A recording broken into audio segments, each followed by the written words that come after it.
पिछले वीडियो में हमने देखा जावा में इनहेरिटेंस कैसे होता है। सिंगल इनहेरिटेंस है, एक क्लास एक को इनहेरिट कर सकती है।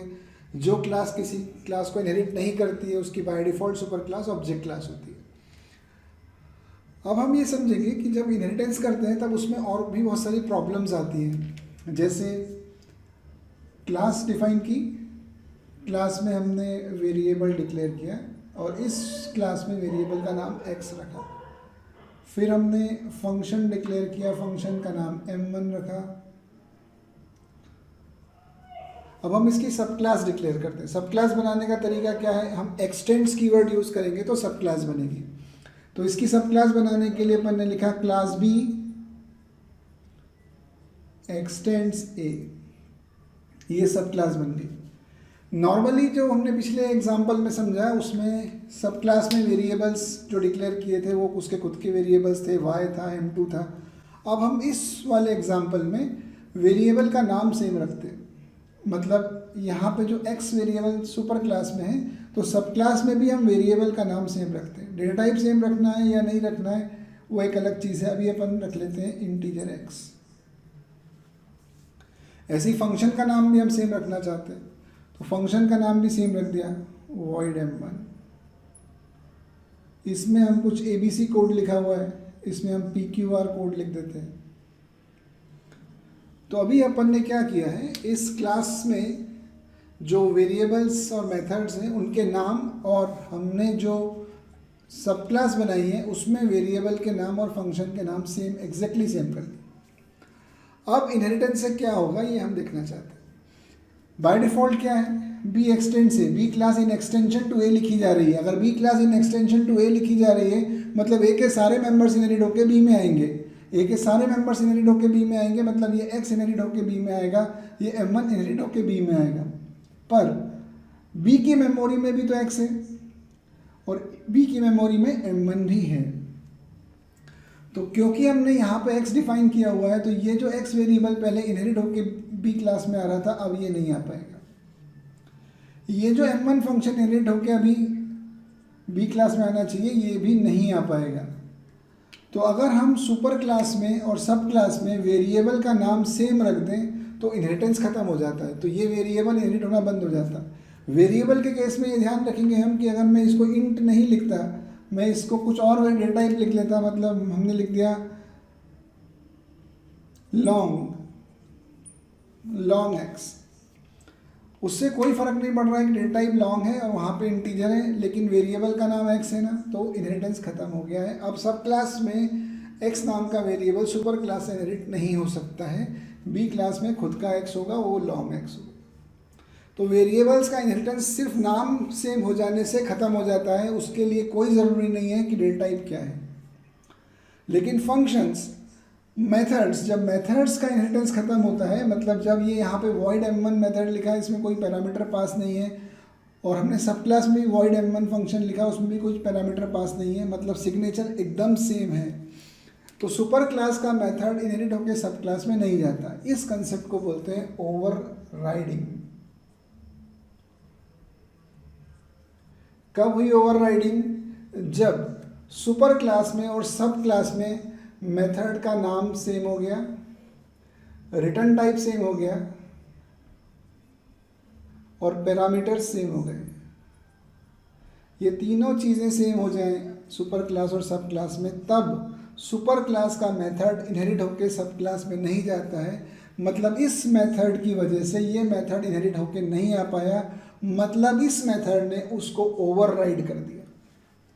तीनों चीज़ों का सेम होना कंपलसरी है, नाम, रिटर्न टाइप और पैरामीटर। नाम m1, इसका नाम भी m1, रिटर्न टाइप void, यहाँ पे भी void, पैरामीटर में कुछ भी नहीं, वहाँ पे भी कुछ भी नहीं। इसका मतलब ओवरराइडिंग का पूरा कंसेप्ट सेटिस्फाइड है। सुपर क्लास और सब क्लास में मेथड का नाम सेम, रिटर्न टाइप सेम और पैरामीटर सेम। जब तीनों चीज़ें सेम हो जाती हैं तो सुपर क्लास का मेथड इनहेरिट होकर सब क्लास में नहीं आता है। अब ये m1 मेथड इनहेरिट होकर इस क्लास में नहीं गया है।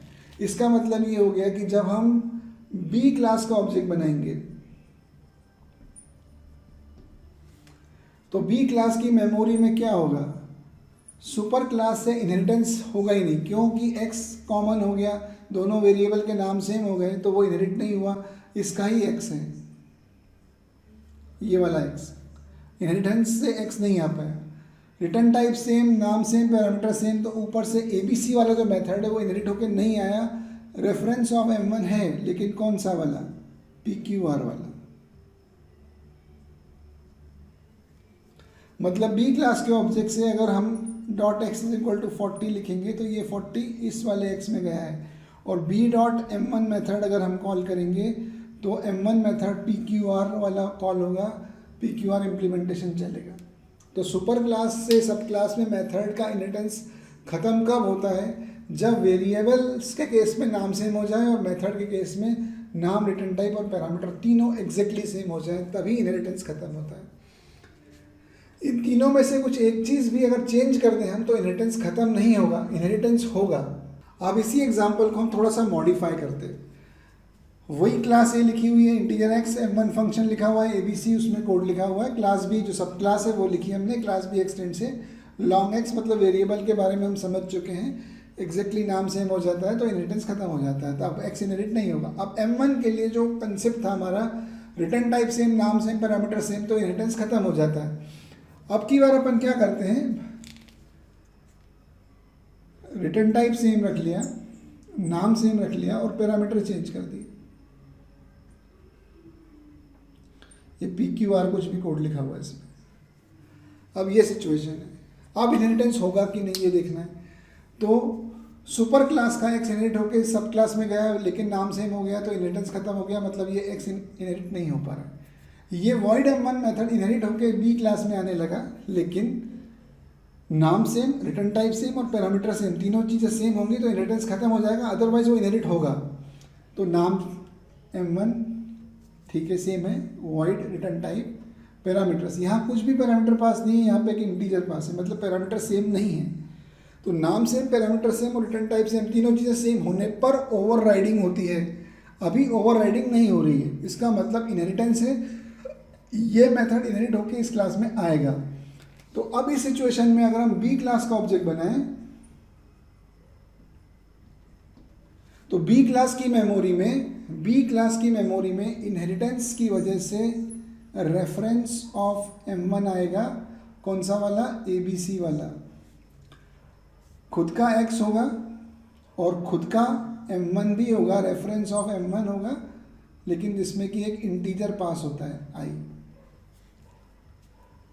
अब इस ऑब्जेक्ट में दो रेफरेंस M1 के हैं, तो B डॉट M1 जब कॉल किया विदाउट पैरामीटर तो ये वाला कॉल होगा, ABC इम्प्लीमेंटेशन आ जाएगा। और अगर हम B डॉट M1 कॉल करेंगे जिसमें हम कुछ 10, 20, 30 पास कर दें, तो जो 10 मैंने पास किया वो I में चला गया और ये PQR इम्प्लीमेंटेशन एग्जीक्यूट हो गया, मतलब सब क्लास का मेथड कॉल हो गया। मतलब return type parameter same, return type same था, पैरामीटर डिफरेंट था, नाम सेम था, तो ओवर राइडिंग नहीं हुई, इनहेरिटेंस हुआ और मेथड दोनों कॉल किए उसने। तो B क्लास का ऑब्जेक्ट मतलब सब क्लास के ऑब्जेक्ट ने सुपर क्लास का मेथड भी कॉल कर लिया और सब क्लास का भी कर लिया, क्योंकि इस समय ओवर राइडिंग नहीं हुई थी। अब इसका थर्ड केस डिस्कस करते हैं। थर्ड केस मतलब हम इस मेथड को रिटर्न टाइप सेम, नाम सेम, पैरामीटर सेम, जब तीनों चीज़ सेम कर देते हैं तो ओवर राइडिंग हो ही जाती है। फिर पिछले एग्जाम्पल में हमने देखा, हमने पैरामीटर डिफरेंट कर लिया, अब हम रिटर्न टाइप डिफरेंट करते हैं। रिटर्न टाइप कर दिया इंट, मेथड का नाम सेम रख लिया, पैरामीटर भी सेम कर दिए, तो रिटर्न टाइप अलग हो गया, नाम सेम हो गया, पैरामीटर भी सेम हो गए, और इसमें से कहीं कुछ भी कोड लिखा, PQR कोड लिखा और रिटर्न में रिटर्न कुछ भी कर दिया, 10 रिटर्न करा। अब क्योंकि ये फंक्शन रिटर्न करता है कुछ, लास्ट कमांड रिटर्न होगी, उसमें से एक इंटीजर वेरिएबल रिटर्न होगा, इंटीजर, तो हमने 10 रिटर्न करा। अब ये थर्ड सिचुएशन है जो हम मेथड के केस में देखेंगे, ओवर राइडिंग के केस में।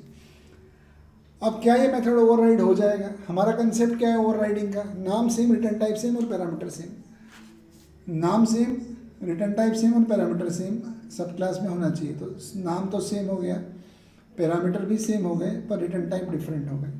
तो रिटर्न टाइप डिफरेंट हो गए, इसका मतलब अब ये ओवर राइडिंग नहीं है। मतलब ये मेथड इनहेरिट होके इस क्लास में जाएगा।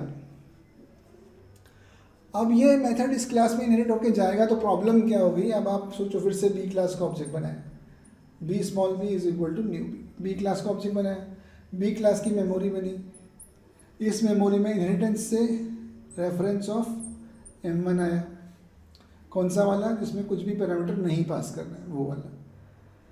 फिर x खुद का आया, यहाँ पे रेफरेंस ऑफ M1 आया, कौन सा वाला? जिसमें कोई भी पैरामीटर पास नहीं करना। अब ये एम्बिग्यूटी हो गई है।